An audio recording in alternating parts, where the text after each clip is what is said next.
You're going. I'm sure you're going for the Eagles tomorrow. I am so happy the Eagles are not playing, Buffalo. Although a lot of people in Buffalo wish we were in the Super Bowl tomorrow, but it is beat Kansas City. All right, we got New Orleans, where the Super Bowl at. New York City, of course, Janelle from Dallas, Texas. Love to see you always here. Go Bills, Buffalo. Maryland's in the house.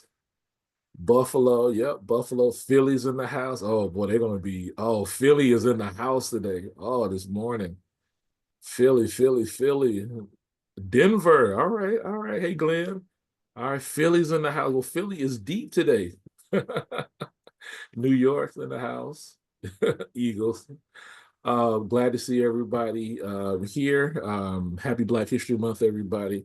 Um, Philly's in there. Boston. All right, all right. Buffalo, of course. Buffalo.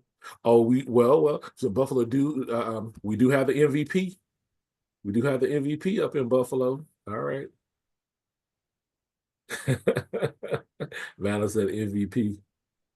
All right, great. I'm gonna wait another minute or so before we really get started here. Pittsburgh. All right, Pittsburgh. Pittsburgh's in the house. Anybody from Texas? Dr. Mitchell's from Sugar Land, Texas. Anybody from Texas? Minneapolis. We were just talking about Sugar Land, Texas over there.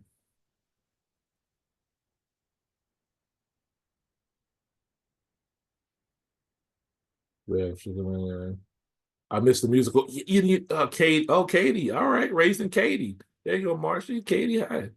Until high school, and she left there. Katie, Texas, in the house. Now, Katie has grown too, just like Sugar Land, constantly building. Yes, yes. Someone said they missed the music. Yes, I need to start putting the music back on. Canada's in the house. Chantel's always in the house. Um, her niece used to live once in Sugar Land. All right, Northern VA. Yeah, Sugar Land's beautiful. Um, I do need to get back to the music, but I think when I was doing the music, somehow the music wasn't always coming through. So, Montreal. All right, we have Montreal here. All right, California. Hey, Nick, how you doing, man? Arizona. All right, Arizona. Blessed to everybody from the West Coast. Coming in very early. It's like 8 o'clock in the morning for the West Coast. All right, New Jersey. All right, y'all. We're gonna go ahead and get started. Continue. Green Bay, Wisconsin. All right.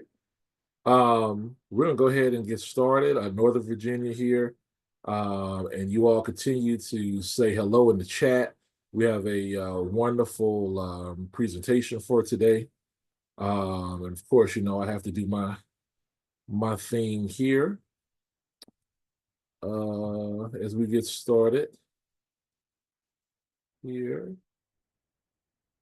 All right, y'all. Well, welcome everyone. My name is Dr. LeGarrette King, and of course, I'm your HNIC, your head nerd in charge here for the Center for K-12 Black History and Racial Literacy Education. For those who do not know who we are, if this is your first time coming, we are a space for PK-12 teachers to learn the most effective ways to teach Black history and race, and we do this through our research, our professional development, our networking, our advocacy. And if you ever need any consulting services, we are here to consult with different school districts, community education partners, and anyone that are proponents of Black history education. Um, we are recording, right, Greg? Yes, sir. It's recording. All right, great. Um, for those who haven't seen our recent promotional, I definitely would like to kind of show our recent promotional before we get to our featured speaker for today. For those who don't know a lot, and hopefully we can kind of share a little bit more about ourselves. So I'm gonna share this video real quick and I'm coming right back.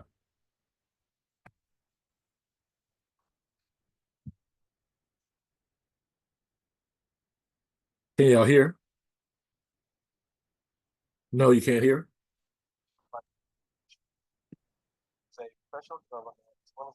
No, we cannot hear.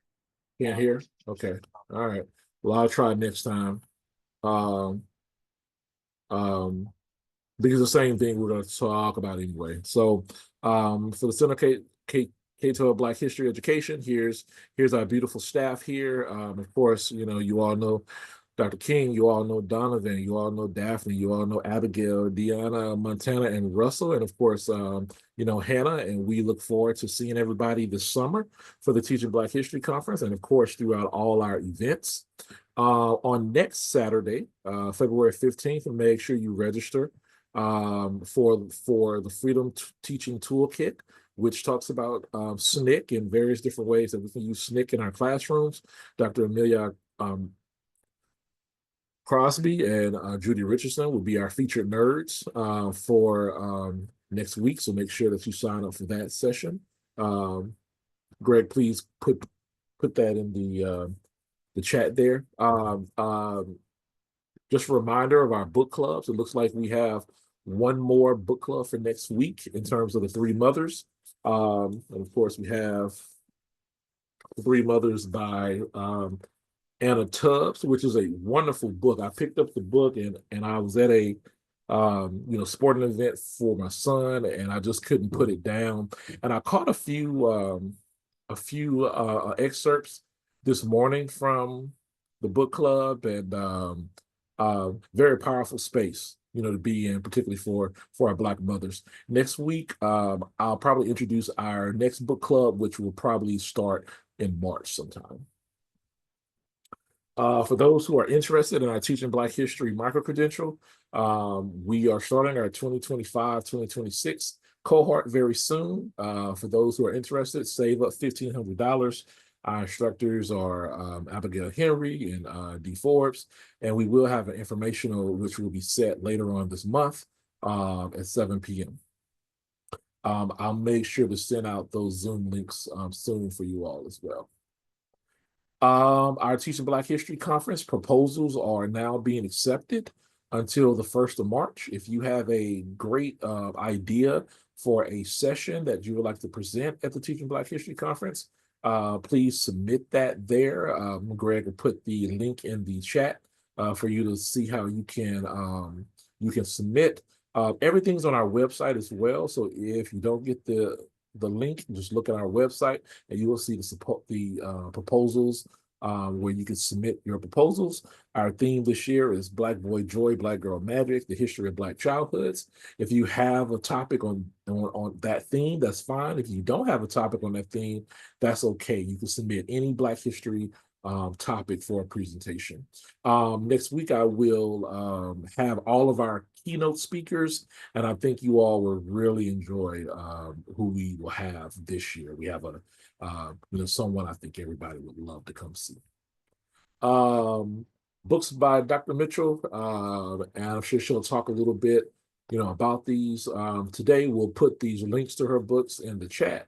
Living with Lynching, from slave cabins to the White House. And then, of course, she's going to focus today on incidents in the life of slave girl Harriet Jacobs here, edited by Dr. Mitchell. All right. So,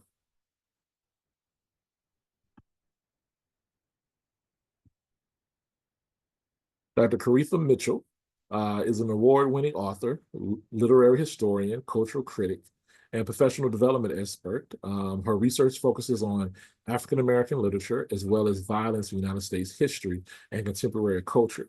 She examines how texts, both written and performed, help target families and communities survive and thrive. Her first book, Living with Lynching, won awards from the American Theater and Drama Society and from the Society for the Study of American Women Writers. Her second book, From Slave Cabins to the White House, Homemade Citizenship in African American Culture, appeared in August 2020 and was named the best book of 2020 by Miss Magazine and Black Perspectives, and became a choice academic title in 2021. She has edited Harriet Jacobs, Incidents of the Life of a Slave Girl, the first book-length autobiography of a formerly enslaved African American woman. Koritha is also a public person who has addressed a range of issues and oriented towards justice and informed Black feminism. She's been everywhere, from the Times to the Washington Post, CNN, all these various different places. And we are very excited to have her. Today I'll tell you something. In a few days, Valentine's Day is coming up, and we're going to have a promotional on when did you fall in love with Black history? And while I ask those particular questions, my answers always differ because I have so much experience with the concepts of Black history. But incidents of the life of a slave girl, I first was in contact with it probably in the late 90s when Dr. Leonard Moore, who was my Black history professor here when I attended Louisiana State University, assigned that text. And it was very transformational for me because, of course, we all know about Anne Frank, and we've taught Anne Frank, throughout school, but we were never taught about Harriet Jacobs. So that really intrigued me for the power of Black people, the power of Black women, the power of our people, going through oppressive times. So without further ado, y'all didn't come here to hear me. Y'all came here to hear Dr. Mitchell. So I will pass the mic to her and enjoy.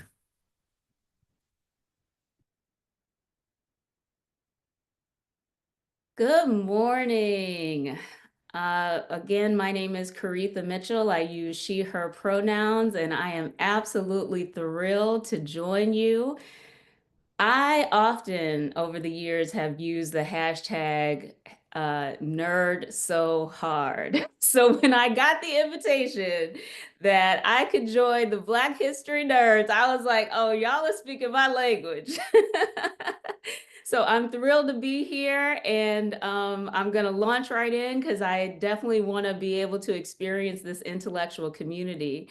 I see what you all are doing as very much cultivating intellectual community, equipping each other to do the important work of teaching Black history and really being lifelong learners of Black history. So again, I am honored to join this intellectual community. Many, many thanks to Dr. King and the entire team. So let's nerd hard today. My goal is to make sure we have plenty of time for discussion. So let me just give you a sense of how I've structured my comments, and then I'll launch right in. I'll start with giving you the basics of Harriet Jacobs' story as she tells it in Incidents in the Life of a Slave Girl. That is my way of letting you appreciate that she is a survivor. Then I'll talk about her being an advocate, and end with her being an artist. And the way I do that is, again, first starting with the story she tells and Incidents, then telling you a bit about why I wanted to offer the edition that I did, what its features are, what I think is important about it, and I'll end with a little gesture toward what I believe I learned from editing this really important work. So if we think about Harriet Jacobs as a survivor, I mean that in at least two senses, right? On the one hand, it's that she survived the violence of slavery, that you were defined by law as a piece of property and not a person. But I also mean it in the valence of surviving sexual harassment and assault. Part of the reason it's important for us to begin there, right, is that so many people, if you think about the 19th century, the person that comes to mind for the Black person who comes to mind is Frederick Douglass. And one of the reasons why a lot of people know who Frederick Douglass is because he wrote his life story himself, right? The Narrative of the Life of Frederick Douglass, 1845, is that really famous text that most people know him for. And he's therefore the 19th century figure that people know his name, and a lot of people know his face. If you ask people for a Black woman contemporary of his, just the 19th century in general, If you can get an answer at all, it'll probably be Harriet Tubman, or it might be Sojourner Truth. And so when I think about how unlikely it is that we know Black women of the 19th century, as well as we know Frederick Douglass, it's part of the reason why I find Harriet Jacobs to be so important, because Harriet Tubman and Sojourner Truth told their life stories to other people. They had as told to narratives, but Harriet Jacobs wrote her life story herself. So just as Frederick Douglass said, written by himself, Harriet Jacobs said, written by herself. One of the changes, though, is that she gave herself a fictionalized name and did that for other people in the book. So she calls herself Linda Brent in Incidents in the Life of a Slave Girl and gives other people fictionalized names. So it is a 100% true story that historians have verified, but she fictionalizes her story. And we can talk about all the implications of that. But as she tells her story in Incidents in the Life of a Slave Girl, she begins in childhood, and she basically says, I didn't know I was a piece of property. My mother and father were able to shield me from that knowledge for quite some time, but my mom died when I was around 6, and that's when I knew that I was a piece of property. However, it's when her father dies when she's around 12 that things really start to shift for her. That is the point at which she enters the home of the person that she was given to as a piece of property. So she is given to a 6-year-old child to be, this 6-year-old child is her so-called master. She's given to that child as a gift, and that means that she is now living in the home of that 6-year-old child, and she is under the oppressive watch of the man that she calls Dr. Flint in the book. So at age 12, she enters that home of white people, and everything changes. She's living in that house, working for them. Things change even more as she's approaching her 15th year, because that is when Dr. Flint really steps up his sexual harassment game. He is finding all kinds of ways to try to whisper things to her, write her notes, all kinds of things. And basically what ends up happening is he tries to make sleeping arrangements such that his 4-year-old child will be in the bedroom with him. And if his 4-year-old child is in the bedroom with him, then of course her nurse needs to be in the bedroom with him. So the idea is that she's going to have to sleep in the bedroom. Mrs. Flint gets wind of this and she is able to stop it. She's able to change the sleeping arrangement so that Linda is in the room next to her. But then that creates this whole scenario where this jealous woman is creeping into Linda's room at night, trying to whisper in her ear and see if she's going to respond as if it's Dr. Flint talking to her, so that Mrs. Flint can catch her in actually being a willing participant in this, situation that Dr. Flint has going on. So this is the point at which this teenager, Linda, is really scared for her life at this point. It's been bad enough to try to escape the sexual harassment from Dr. Flint, but now you got Dr. Flint's jealous wife sneaking into your bedroom, hoping that you will somehow confess that you're trying to get it on with Dr. Flint. So she is scared for her life at this point.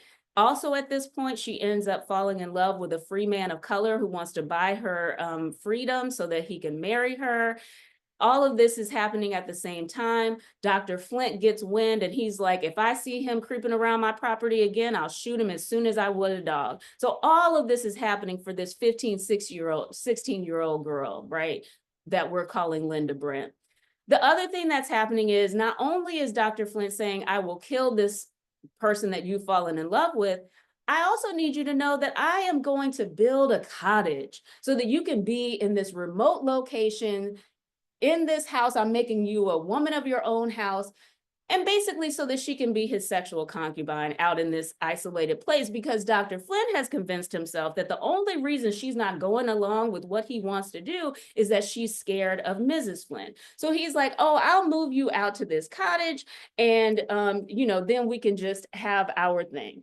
So Linda at this point is like, oh, the last thing I'm doing is being isolated in a cottage where I will then be his sexual slave. That's the last thing I'm gonna do.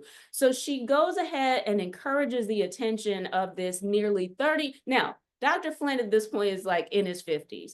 This nearly 30-year-old white man is also showing sexual interest in her. And so she decides that she's going to encourage his attention in order to keep from being put in this cottage with Dr. Flint. She succeeds. She ends up pregnant. She calls that man Mr. Sands.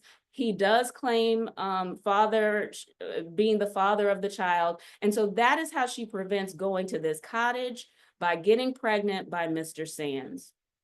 This is infuriating to Dr. Flint as well as Mrs. Flint. She's able to go and have her baby in her grandmother's house. Her grandmother is a free woman at this point and has her own house. She's able to stay there for a while. 2 years later, she has her son. And Dr. Flint has not lost interest. He keeps pursuing her. So finally, he decides that he's so infuriated, especially after hearing about this second child, and on and on and on, like it's years of harassment. But basically he says, you know what, I'm going to send you to the plantation of my son. And that is where you will be really broken in, because you just have too much pride. You don't understand how much I am willing to do for you. You have too much pride. We're going to break you and send you to this plantation. So she ends up going to the plantation, and, you know, she does all the things she's supposed to do for the son in terms of getting his home ready to receive his fiance, so that when he gets married, the house is ready for his new wife, so on and so forth. But finally, it comes to the point where they say, well, you know what? We're going to not only have you working at this plantation, we're going to have your children sent to you. Instead of being with your grandmother, we'll have your children sent with you to the plantation so that they can all be broken in. So we haven't broken your spirit enough. We need to break your spirit as well as your child's spirit. So this is the point at which Jacobs is like, okay, I definitely have to flee. She's able to be protected for a while by an unnamed friend. They get some help from a white woman who is herself an enslaver, but willing to hide.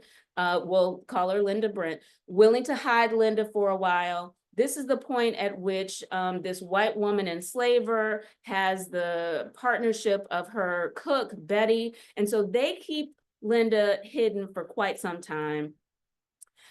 As Dr. Flint is trying to make her come out of hiding, he puts her family members in jail. So like her uncle, her aunt, all this kind of stuff. So he does all of this stuff to try to make Linda come out of hiding. And we know that he doesn't know where she is because he actually goes to New York looking for her. She's been able to convince him that she's not in the town, and so he goes looking for her. And eventually, with all his frustration, he goes ahead and actually sells the children to Mr. Sands, who has claimed that he is their father. Now, this becomes an important moment because this was Linda's goal the whole time, which is that the reason why I want to go ahead and deal with Mr. Sands is because I think he's a more decent white man who will free my children, not enslave them and be cruel to them the way I know Dr. Flint will. So when her children are sold to their recognized father, this feels like a victory because this is what she was hoping, that he would buy them and set them free. She still, though, does not come out of hiding. At this point, what she ends up doing is spending a little time in the swamp while her uncle is able to make a garret where she will hide. Now, this is what has made Harriet Jacobs so famous. And I give you this image in my edition of Incidents in the Life of a Slave Girl, this crawl space at the top of her grandmother's storage shed, where you cannot stand up, you cannot sit up. She ends up having to live in this space for 6 years and 11 months. And that is what is probably she's most famous for. This is a war between her and Dr. Flint. And this is one of the ways that she won a battle in this war, is that she was in this crawl space for that long and able to stay out of his clutches, even though she is literally 1 block away from where he is living. She can see him sometimes when he's passing by, going to his doctor's office.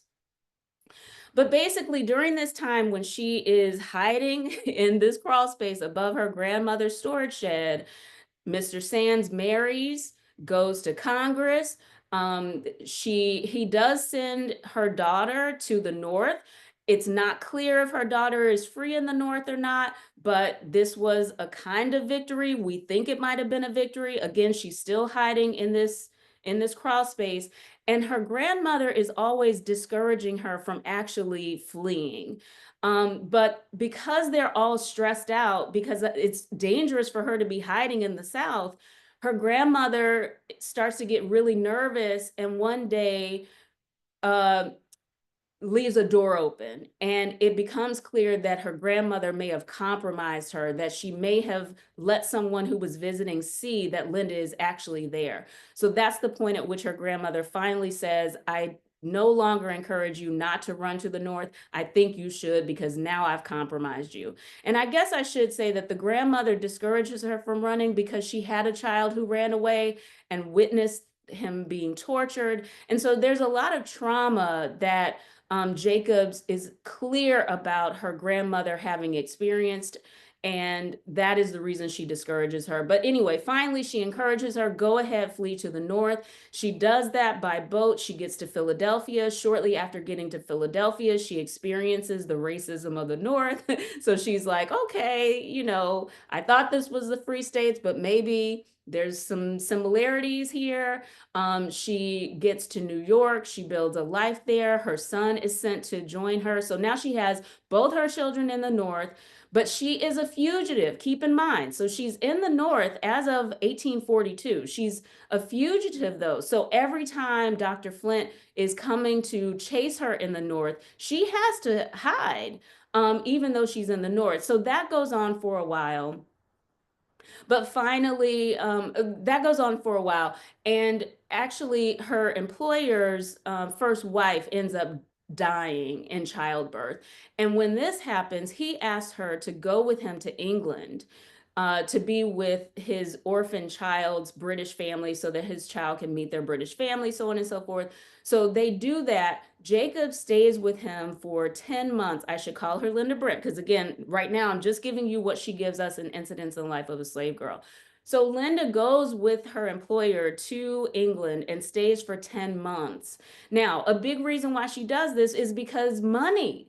She's not making enough money. She wants to educate her children, who are both in the North, and money is a factor.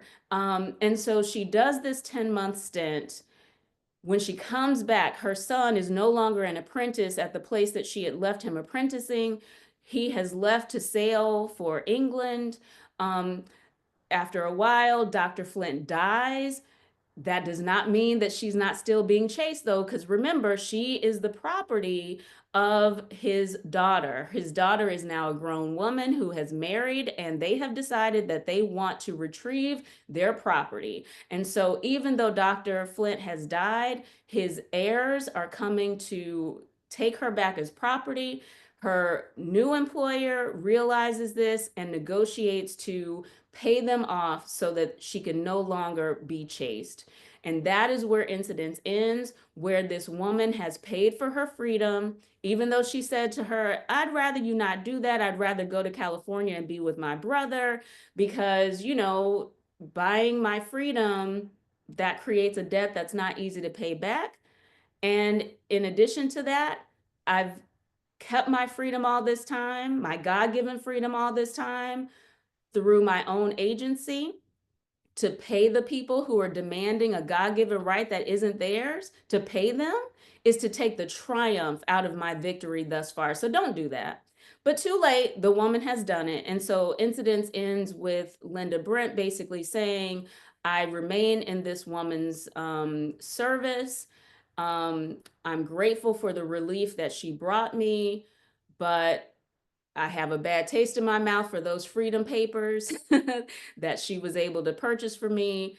And I really do wish that I had a hearthstone of my own, but I remain in this woman's house and in her service. So that is how Incidents ends.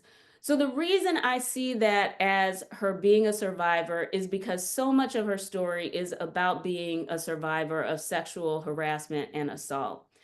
I'll transition quickly here to talk a bit about why I see her as an advocate. Now, I just gave you the story from Incidents, her advocacy, I think, is best appreciated by everything that I offer in the edition that is not an incidents, right? So she publishes Incidents in 1861, but she lives until 1897, so nearly 40 years after Incidents is published. And I would say that the best way to appreciate her being an advocate is to look at what she did for those nearly 40 years after Incidents was published.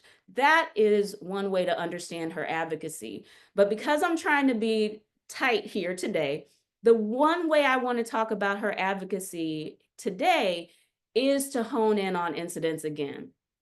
So I think about the fact that she wrote Incidents as the beginning of her advocacy, and this is why I say this. In 1852, at that point, she has been free, quote unquote, free in the North for a decade. In 1852, right? 1852 is also the year that Uncle Tom's Cabin is published to much acclaim, both in the United States and abroad. That is Harriet Beecher Stowe's 1852 novel, right? It's serialized over quite a long time, and then it comes out in a 2-volume set in 1852. Amazing success. So it's in 1852 that Harriet Jacobs first writes to Harriet Beecher Stowe, watching this amazing success she had with Uncle Tom's Cabin. And she writes to her because, she has her friend Amy Post write to Harriet Beecher Stowe, basically saying, this is a sketch of my friend Harriet Jacobs' life. We wonder if you might write her life story. It could be amazing for the abolitionist cause. So that letter goes to Stowe in 1852, but before there's time for Stowe to even respond to that, Harriet Jacobs sees that Stowe is about to sail to England to meet abolitionists over there. So then Jacobs is like, oh, wait a second. If she's headed to England, wouldn't it be amazing if I managed to have her take my daughter, Louisa, with her on this trip, because it would be good for the abolitionist cause, for Louisa as an example of a formerly enslaved person to actually meet these abolitionists in England. And if Louisa, who has just finished school, is with Harriet Jacobs, with Harriet Beecher Stowe, not only can Louisa help Harriet Beecher Stowe in everything that she's doing, but she can learn to be an abolitionist herself. And they're all contributing to abolition. And furthermore, maybe Louisa can get her to want to write my life story. So this is what she sends to Stowe in 1853. When Stowe responds, first of all, she says that having Louisa along with her is not going to work because, you know, the British are just they're going to shower so much attention on her as a formerly enslaved person that I think that it wouldn't be good for her to have that kind of attention. So she insults her and the entire race in that way. But in addition to that, she basically sends to Harriet Jacobs' employer, hey, this is a sketch that I got before about this woman. Are the facts of this sketch true? Because if they are true, I'd like to use them in my keys to Uncle Tom's Cabin, because people are trying to say that Uncle Tom's Cabin is exaggerated, and I'm going to publish this thing to prove just how authentic these stories are. And if what she says about her life is true, I want to use this in my publication. So she exposes Harriet Jacobs' private business to her employer, insults her, seeks her employer's permission about her own story rather than seeking her permission about her own story. I mean, it's just a really insulting, condescending, ridiculous situation. So long story short, Harriet Jacobs is just like, okay, if I thought that this woman was an advocate, I guess I no longer think that, right? So if I wanted her to write my life story because I see her as a real ally, maybe having it in her hands wouldn't have worked anyway, even if she had been willing to do it, which she's clearly not willing to do.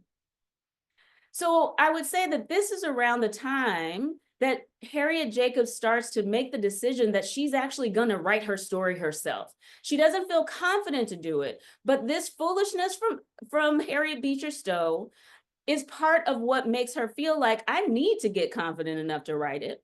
But part of what I argue in my edition is I think that there are other reasons why she decides she's going to write her own life story.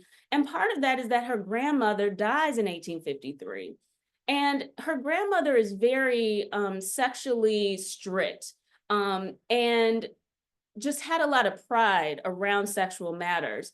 And so Harriet Jacobs felt a lot of shame about the fact that her story included so much that was about sexual harassment, violation, and her needing to navigate what this country did by making her body sexually available as a point of law, right? The fact that the condition of the child would follow the condition of the mother basically meant that you made the sexual violation of Black women profitable as a foundation of American economy. And that reality is what Harriet Jacobs has had to navigate throughout her entire life. But I think that she didn't want to bring shame on her grandmother as long as her grandmother was alive. So once her grandmother dies in 1853, I argue that that is another reason why she becomes determined to write her own life story. So she starts to write her own life story. It takes her many years, but by 1857, 1858, she has the complete manuscript of her life story written.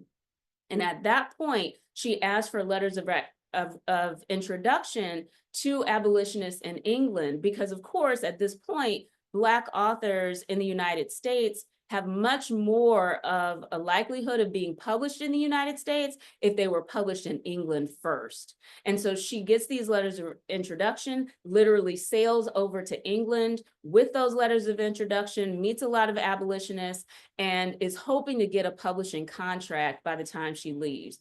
That does not work. She does not get the publishing contract. She comes back to the United States disappointed, thinking the chances are slim, but she's still determined to publish this narrative. So sure enough, she gets an agreement from a Boston publisher, but things fall through. She gets introduced to Lydia Mariah Child, another white woman writer who is very successful. When Lydia Mariah Child gets wind of this, not only does she decide that she will serve as Jacobs' editor for her manuscript, she also starts to be her literary agent, basically. And she is able to negotiate a contract for Jacobs with a firm called Thayer and Eldridge. And so 1860, December of 1860 becomes the publication date for Incidents in the Life, what becomes Incidents in the Life of a Slave Girl. But that publication date of December 1860 comes and goes. It's not published. And that firm goes bankrupt because they had published Leaves of Grass in a very extravagant way and run themselves bankrupt. However, they had already made the plates from which they would have published Incidents in the Life of a Slave Girl. So Harriet Jacobs buys those plates from the press, pays herself for 2,000 copies to be printed, and then launches into a book tour to distribute, to sell those books so that she can pay off all the money that she had spent to get it published. So I offered that arduous journey to publication as the one way that I want you to see her as an advocate today. I want us to see her determination to revisit the painful story of sexual harassment and assault that she endured, to revisit that story, to write that story by cover of night while she's working 24 hours, 7 days a week as a housekeeper and nanny. All of the labor that went into writing that story, I want you to see that as a form of her advocacy, because she said, if I tell my story myself, I can contribute to this anti-slavery cause. Now, I'm running out of time, but I want to talk about why I wanted to offer this edition of Incidents in the Life of a Slave Girl. And the best way I can tell you why I'm invested in this story and invested in the way that I present the story is because my entire career has been influenced by my understanding of embodiment, right? what is the body that you have to move around in the world in? What is that body? And what kinds of experiences come into your life because you are in that body? That is something that has interested me throughout my career, partly because, well, I'll put it this way, right? So my first book is Living with Lynching. And basically the most important thing I learned from studying lynching in the United States is that this phenomenon of lynching African Americans is not about African Americans being criminals. You became a target of the mob because you were successful. So part of what this means is that it is your embodiment as a Black person that brings certain experiences into your life. Your success beckons the mob. Now, a cisgender straight white man's success, it'll just bring respect into his life. But when you're successful and you're Black, it brings hostility. That is one of the things that I learned from writing Living with Lynching. So that lesson of embodiment and how embodiment could attract violence to you also made me really invested in offering an edition of Iola Leroy, which is Frances E.W. Harper's 1892 novel about a phenotypically white woman that she calls Iola Leroy, who doesn't realize that she has Black blood until her white father, who was also her owner, essentially, until he dies, right? Because when he dies, his cousin is able to invalidate the marriage that he had to Iola's mother. So it's her embodiment, her looking white, that allows her to have a life of freedom until legally the man that was protecting her, the white man that was protecting her, goes away. And so now even her embodiment as a white person doesn't protect her from the violence of slavery and all of the sexual harassment and assault that came with that. So I say that to say, again, my investments have been in embodiment and how that structures your relationship to the violence that has built the United States. And so then my book, From Slave Cabins to the White House, is again about this way that your success can bring aggression. So From Slave Cabins to the White House, I really go through what I call know your place aggression and how know your place aggression has structured the experience in the United States. I use the term know your place aggression to talk about the way that there are all kinds of ways that it is your success that will bring violence to you. And that violence comes if you are in any marginalized demographic. So if I care about embodiment and the way that violence comes to you because you're successful, one of the other things that has really been important to me is to understand aesthetic contribution. If your every victory will bring violence, how is it that Black people keep creating beautiful texts of different sorts, whether it is drama and Living with Lynching, plays, or if it's, fiction or any other genre that I look at in From Slave Cabins to the White House. So it is the violence brought on by your embodiment that despite that violence, you make aesthetic contributions is why I appreciate Incidents in the Life of a Slave Girl so fundamentally. Because what Harriet Jacobs shows us is that the United States made English her language, right? It's a victory of violence that I'm speaking English. If my ancestors had been left alone, I wouldn't be speaking English. So the fact that I speak English is a kind of victory of violence in a way. But despite the violence, Harriet Jacobs finds a way to use the English language that defined her as property and use it in aesthetically beautiful ways. That is absolutely astonishing to me. So for me, Jacobs really represents not only how your embodiment brings violence into your life, but how Black people have been determined to create beauty even in the midst of all that violence.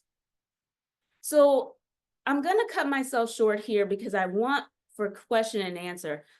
But one of the aesthetic points that I'll make to you just briefly is that I want you to understand from an aesthetic, artistic standpoint, when I say that Harriet Jacobs is an artist, I'm talking about lots of things, but one of the things I'm talking about is her aesthetic innovation when it comes to genre.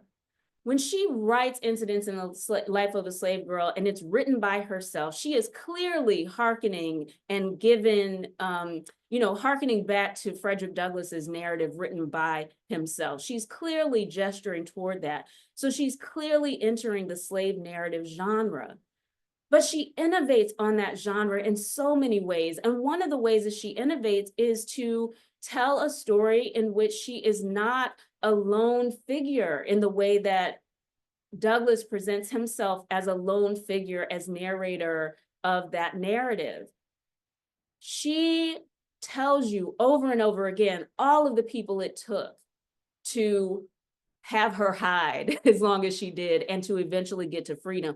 She shows you a network of people who had to work as a team to get her to freedom, both freedom in that attic space and freedom in the North. So that's one of the ways that she innovates on the slave narrative as a genre. Another way that she innovates is on sentimental literature more generally, right? So if you think about Harriet Beecher Stowe's Uncle Tom's Cabin as a kind of quintessential sentimental narrative, then that's one way that I can have you think about genre and what Jacobs is doing. Because what Jacobs does is when she gives herself fictionalized names and other people fictionalized names, that's just one of the ways that her text lends itself to an understanding within the rubric of sentimental literature. But also, we see it in that sentimental literature is all about having you feel right so that you will take the right action, right? So Uncle Tom's Cabin is all about if you have the right kind of sympathy for Black people, then you will join the abolitionist cause. And so one of the things that Jacobs does is she reminds you of sentimental literature, not only with the fictionalized names, but also with the way that she names her chapters, also with the way that she ends her chapters with kind of like cliffhangers, just like a novel would. So it's a nonfiction slave narrative, fictionalized in a way that resonates with sentimental literature.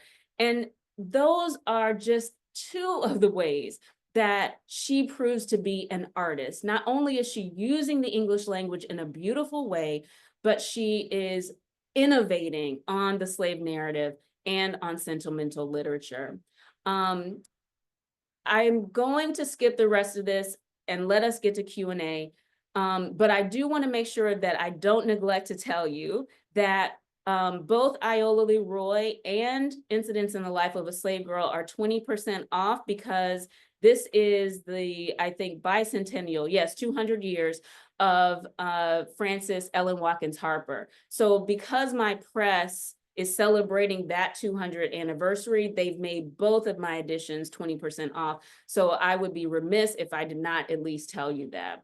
And so the thing that I'll end on is to say that the main thing I learned from editing Incidents in the Life of a Slave Girl, this absolutely remarkable text, I learned the power of really thinking with Harriet Jacobs as an intellectual, the power of thinking with her about how nonfiction and fiction actually can never be separated.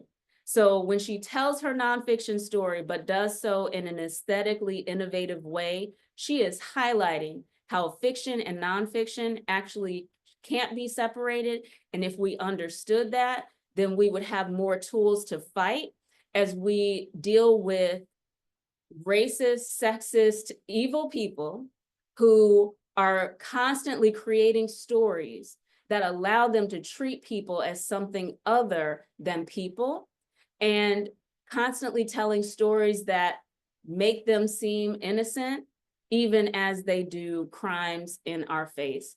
I think that Harriet Jacobs is part of the reason I appreciate that. I'll end there. Thank you so much.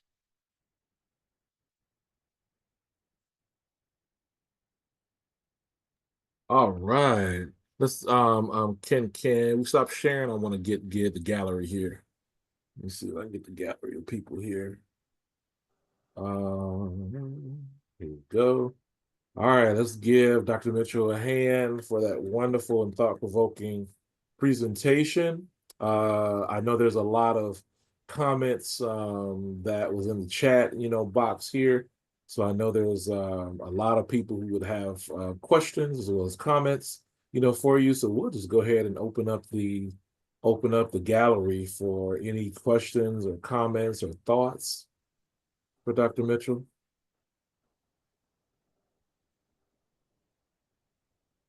I have a question, Dr. Mitchell. Thank you so much for sharing that information on Harriet Jacobs. My question is, how do you recommend those who are in maybe the K-12 space go about diving into not only Harriet Jacobs, but that connection piece with the Black emotionality, which is one of Dr. King's teaching Black history principles?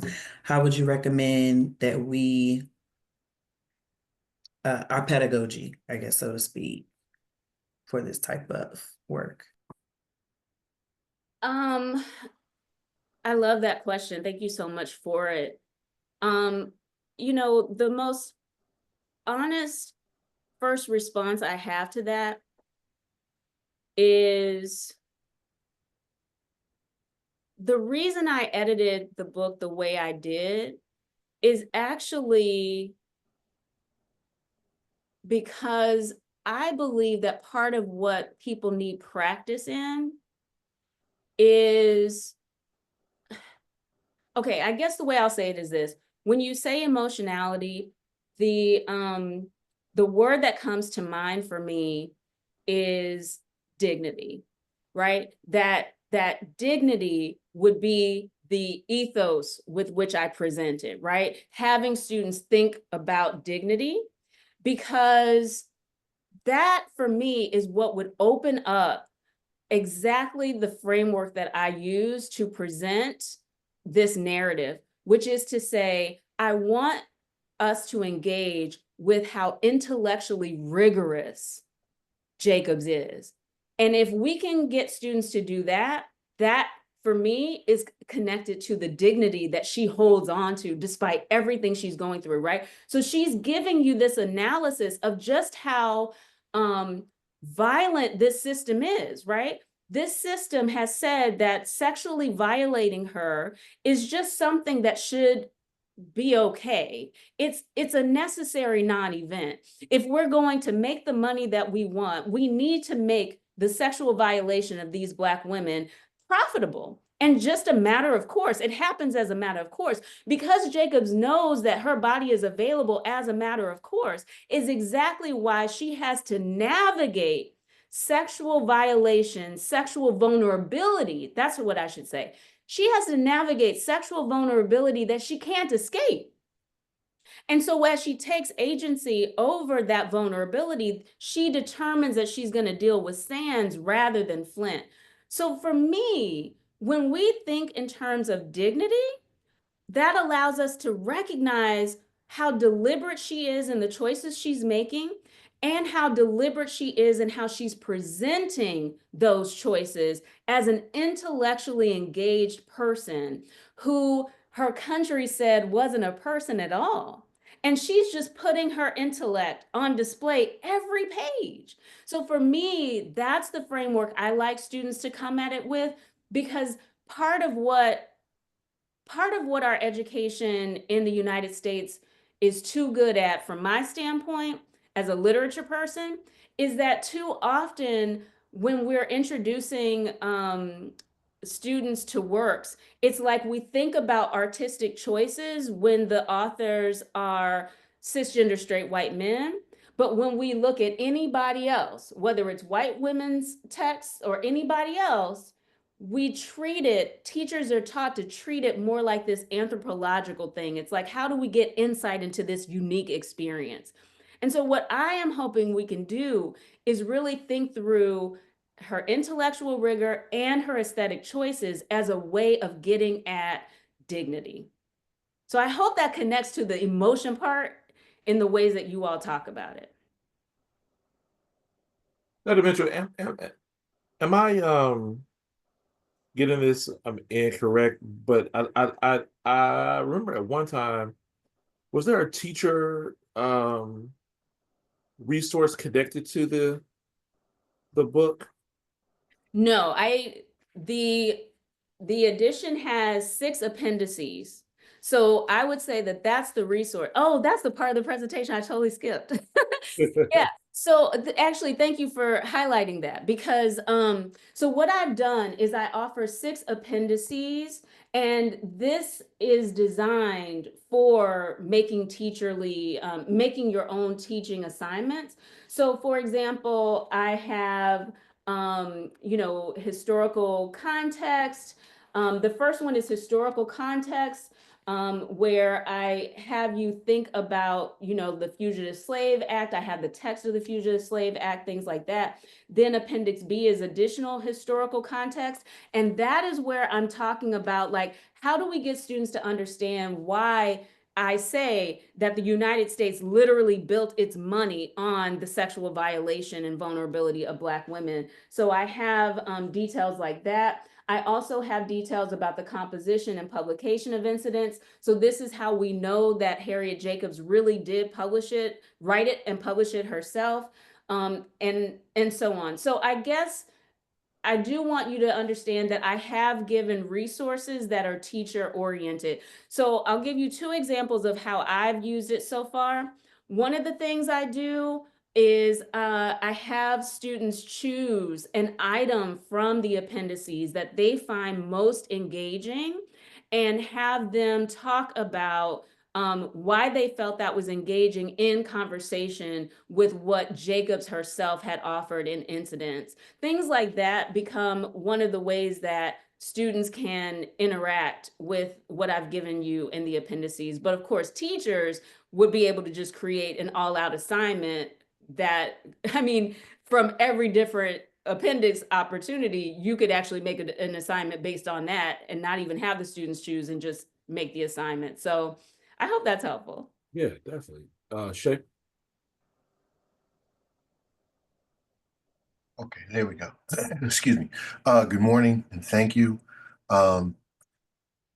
Interesting bit of timing.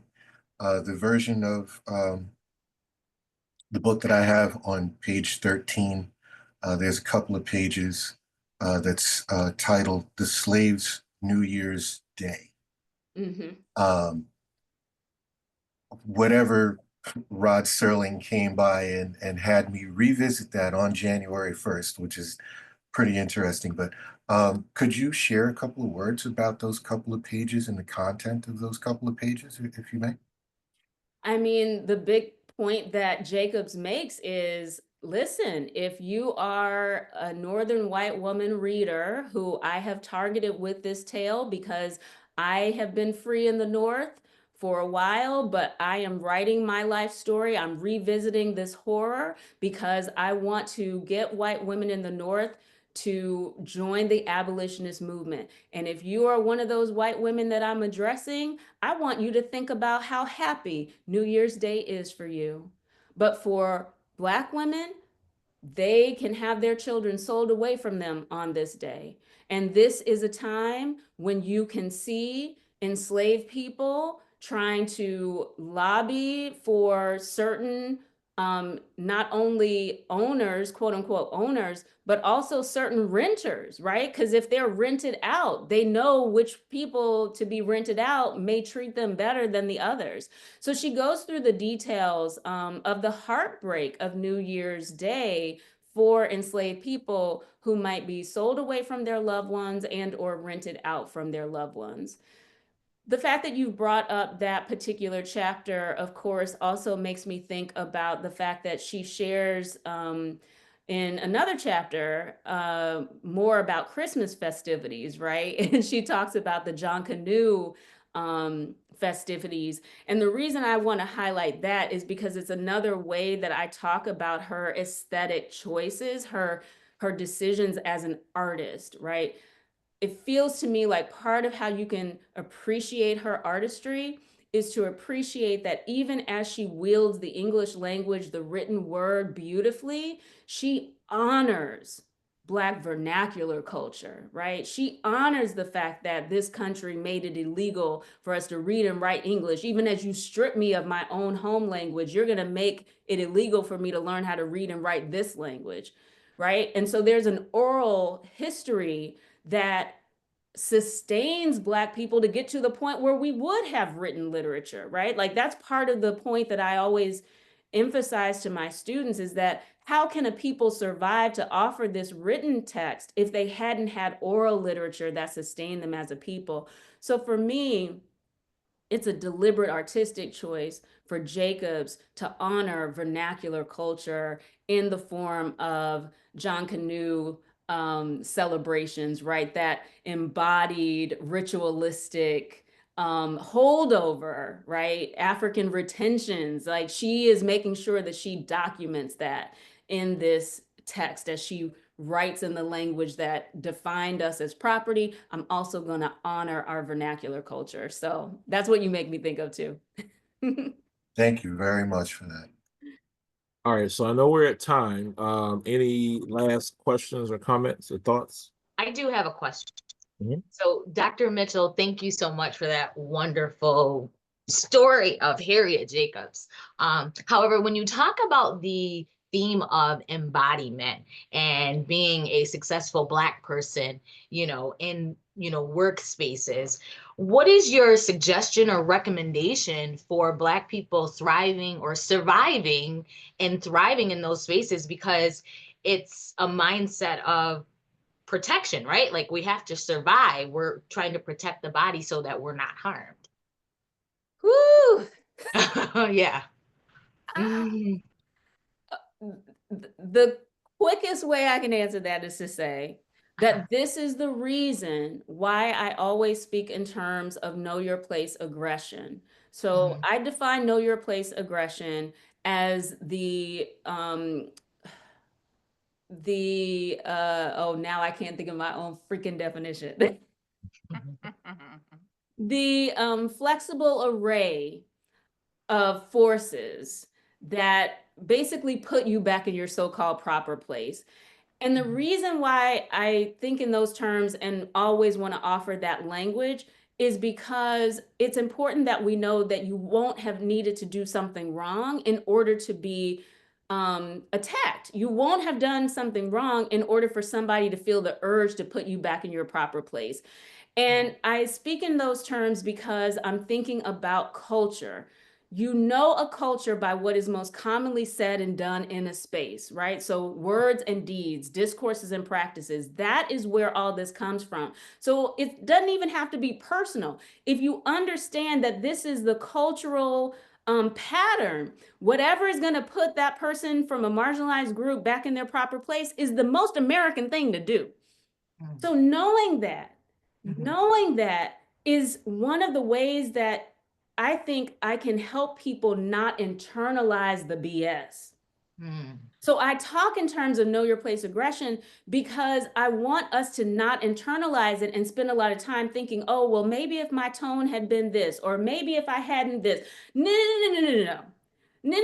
You didn't have to do anything wrong in order for this to happen. The other thing is when you understand know your place aggression, you understand how much it makes the space for white mediocrity to be rewarded. You constantly put marginalized groups in their place so that no one ever notices how mediocre or worse the white people who are flourishing in a space are doing. So those two things together for me is the only way to navigate the hostile terrain that we navigate, whether it's the classroom, the boardroom, the playground. Like it's literally the pattern of our American culture. So I think that navigating that in a way that allows you not to internalize the lessons that the aggression is meant to give you, that to me is the only saving grace, because you can't succeed your way out of not being attacked.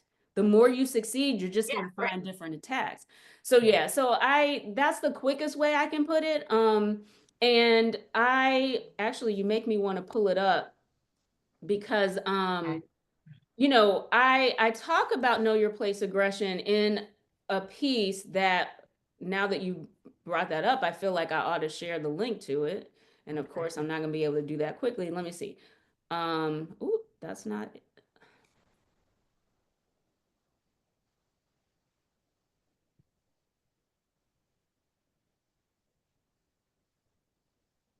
Okay, I'll bring it up, but we can go to one more question if you want while I'm bringing that up, but I'll put it in the chat, because this, in so many ways, your question goes to the heart of a lot of the work I do, because I have found that my understanding of know your place aggression has been literally sanity saving for me, Ashanti. So like, this is literally, you just hit on something that I just put it in the chat. You just hit on something that I believe is kind of my life's work. I ain't even gonna lie, because I feel like it has saved my sanity to understand your place aggression. So I put the link to the journal article that gives you know your place aggression, and I lay it out in that article. Now, From Slave Cabins to the White House lays out know your place aggression as it relates to African Americans specifically. So I go from incidents in the life of a slave girl, understood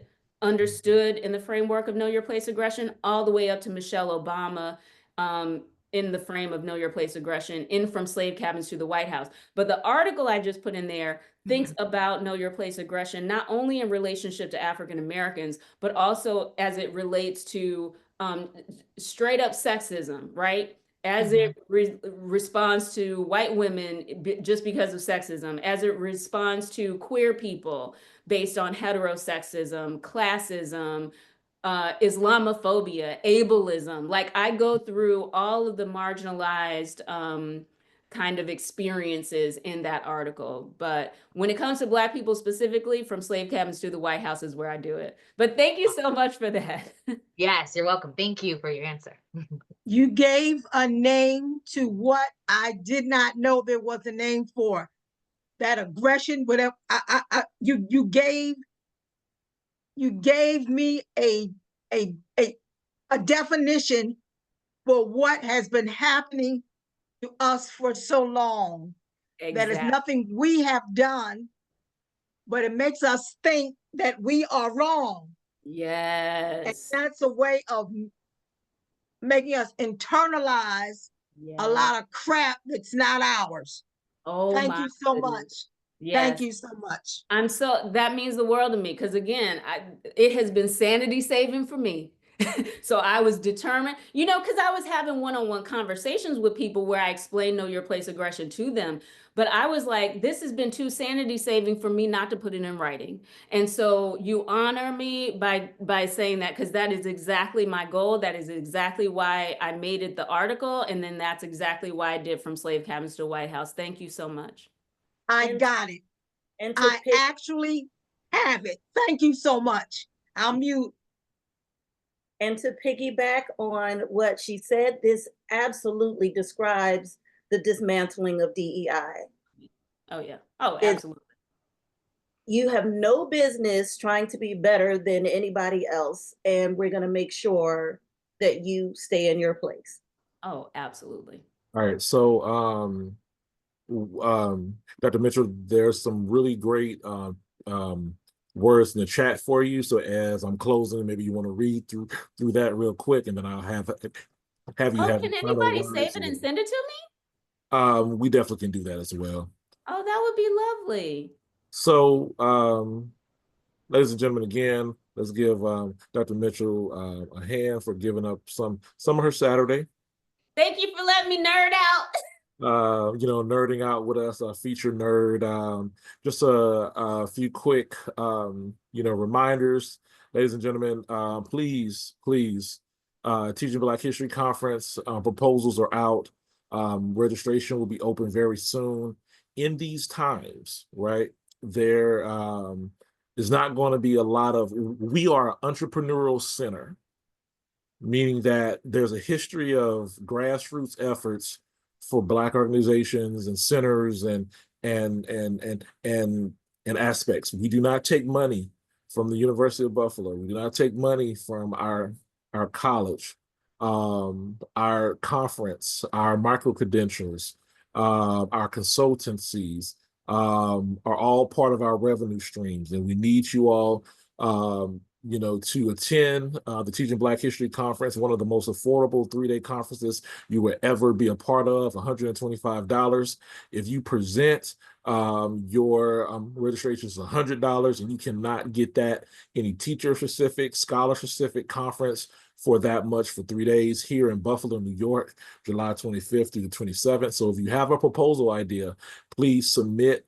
Daphne is the conference organizer this year, so she'll definitely have everything going for you all. Support our book clubs, support the events that we have. This is all important for us to thrive and you know, stay you know, financially you know, above ground. Okay, all right. So that's just me. You know, as a center director, I didn't know I was a capitalist until I became a center director. Okay. All right. So we need your support. So pass the word to all your Black history educators who would like to share their knowledge and their expertise. And then, of course, those who come to the conference, we all know that it's a big family. And if you want to share, Daphne put her email in the chat. So if you have any questions for her, please email her.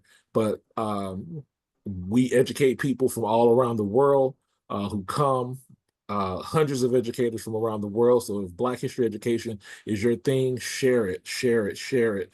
Bring somebody, bring at least one person to the conference to Buffalo. I'm sorry, this year we're not going to do virtual, but everything is going to be in person in Buffalo, New York.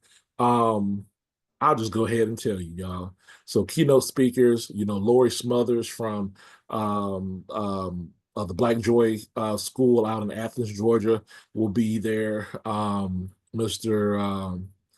El Mekki from Philadelphia. I know a lot of you all from Philadelphia. He'll be that, and Hannah Nicole Jones, okay?